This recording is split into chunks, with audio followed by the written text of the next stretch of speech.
मानवतेचा संदेश देणाऱ्या आणि समाजसेवेच्या कार्यात अग्रस्थानी असलेल्या परमपूज्य परमात्मा एक सेवक मंडळ नागपूर अंतर्गत आंधळगाव येथे 31 डिसेंबर रोजी भव्य सेवक संमेलनाचं आयोजन करण्यात आलं। या संमेलनात परिसरातील अनेक गावातील सेवकांनी मोठ्या संख्येने उपस्थिती लावली। या संमेलनामध्ये आंधळगाव, पालडोंगरी, डोंगरगाव, टांगा, विहीरगाव, मोहाडी, पिंपळगाव, कान्हळगाव, हरदोली, चिचखेडा, पांढराबोडी, मलिदा, धुसाळा, लोहारा आदी गावातील सेवक मोठ्या संख्येने उपस्थित होते। सकाळी विधिवत हवन कार्याने संमेलनाची सुरुवात झाली। हवनानंतर सेवकांची शोभायात्रा संपूर्ण गावातून काढण्यात आली, ज्यामध्ये भगवंताच्या भजनाचा गजर आणि सेवकांचा उत्साह ओसंडून वाहत होता। ही भव्य रॅली कार्यक्रमस्थळी पोहोचल्यानंतर दीप प्रज्वलन सोहळा पार पडला। यावेळी प्रमुख पाहुण्यांचं स्वागत करण्यात आलं आणि त्यानंतर एक भगवंताची चर्चा सत्राला प्रारंभ झाला।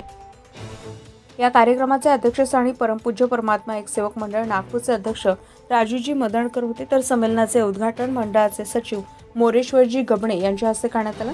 संमेलनात अनेक मार्गदर्शकांनी महान त्यागी बाबा जुमदेवजी यांच्या शिकवणीवर मार्गदर्शन केले। 4 तत्व, 3 शब्द, 5 नियम या बाबाजींनी दिलेल्या शिकवणीवर उपस्थित सेवकांना मार्गदर्शन करण्यात आले। तसेच सेवकांनी आपल्या जीवनात आलेल्या अनुभवाद्वारे बाबाजींच्या शिकवणीचे महत्त्व अधोरेखित केलेले आहे।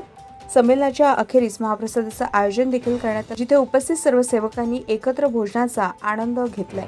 या भव्य संमेलनामुळे परिसरातील सेवकांमध्ये नवीन ऊर्जा संचारली असून सेवा आणि मानव धर्माच्या कार्यात अधिक जोमाने सहभागी होण्याचा निर्धार या संमेलनातून सेवकांनी व्यक्त केलाय। त्याचा महाराष्ट्र 24 न्यूज करिता मंगेश डहाके सोबत रश्मित रामटेके, मोहाडी, भंडारा।